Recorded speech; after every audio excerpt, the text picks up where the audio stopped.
Dans cette vidéo, nous allons découvrir du vocabulaire sur les figures planes et les solides. Pour cela, nous allons commencer par différencier les solides des figures planes. Puis nous apprendrons à classer les figures planes. Et enfin, nous verrons le nom des principales figures planes et des principaux solides à connaître au CE2. Voici la définition d'une figure plane.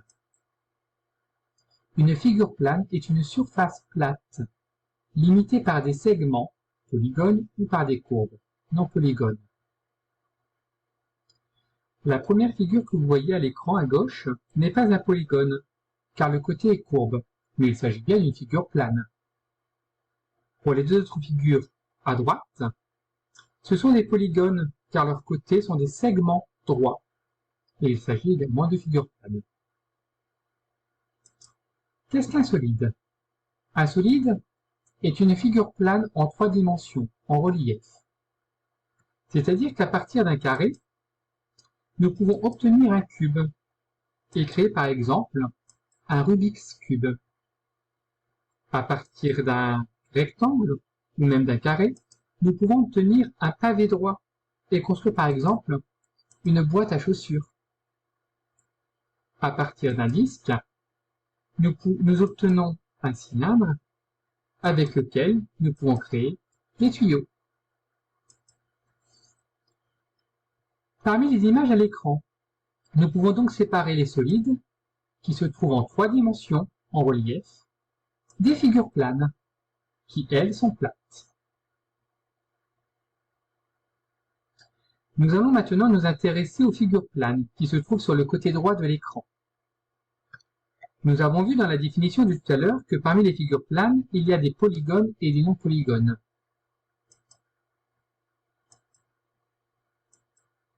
Les polygones ont des segments droits, tandis que les non-polygones ont au moins un côté courbe. Parmi les polygones, nous avons les quadrilatères, qui possèdent 4 côtés droits. Nous pouvons citer le carré, le rectangle, le losange, le trapèze et le parallélogramme. Parmi les polygones, nous avons également les triangles, qui eux possèdent 3 côtés droits. Nous pouvons citer le triangle rectangle, le triangle isocèle, le triangle équilatéral et tous les autres triangles qu'on appelle quelconques.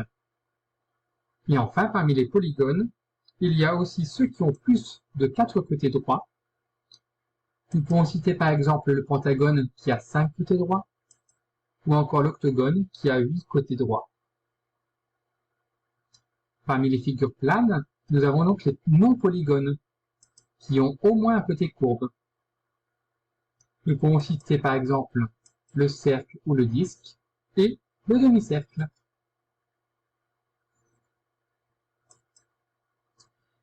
Parmi les figures planes à connaître en CE2, il y a le carré, le rectangle, le losange, le triangle rectangle, le cercle ou le disque, et parmi les solides, il y a le cube et le pavé droit.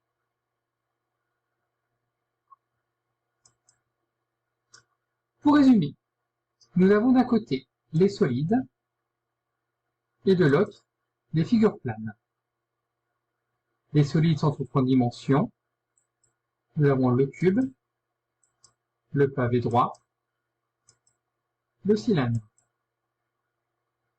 Parmi les figures planes, nous avons les polygones, qui ont des segments droits, et les non-polygones, qui ont au moins un côté courbe.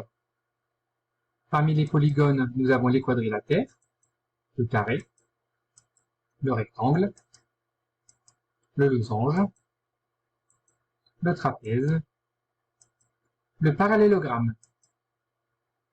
Parmi les polygones, nous avons également les triangles, le triangle rectangle, et les autres triangles. Et enfin, nous avons les autres polygones, le pentagone, l'octogone, mais bien sûr il y en a d'autres. Et enfin, parmi les non-polygones, nous avons le cercle, le disque ou le demi-cercle.